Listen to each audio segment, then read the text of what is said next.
Walang takas ang umano'y leader ng tinaguriang Gapos Gang na nahulikam na nambibiktima sa Bulacan. Ang suspect na pag-alamang isa palang pulis.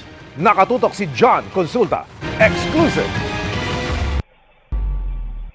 Nakabonet at armado ang 5 lalaking ito nang pasukin ng isang bigasan sa Bukawi, Bulacan nitong Sabado. Tinutukan at iginapos nila ang mga empleyado sa kanilimas ang kita at mga personal na gamit sa bigasan. Papasukin nila ng bahay pag nagbukas ng bintuan, then papasok sila, then itatali nila yung mga biktima, and lahat na pwede nilang makuha, kukunin nila.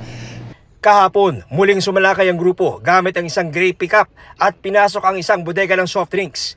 Sa kuha ng CCTV sa isa sa mga pagsalakay ay bumaba ang takip sa mukha ng isa sa mga suspect. Nang matunton at maaresto ng Bulacan Police, napag-alamang pulis din ito. Ang 34 na taong gulang na Police Staff Sergeant Miguel Andrew Oñate ng Tanawan Police sa Batangas. Na-recover sa suspect ang isang caliber 45, mga bala, isang replicang baril, bolt cutter, 9 na cellphone, plaka ng pickup na ginamit sa panloob at mga barya na galing sa naloobang bodega ng soft drinks. Positibo siyang kinilala ng mga biktima, kabilang ang isang tinangayan nila ng baril. Kita doon sa CCTV yung itsura niya. And it was confirmed doon sa pinagrenta ng sasakyan yung identity niya.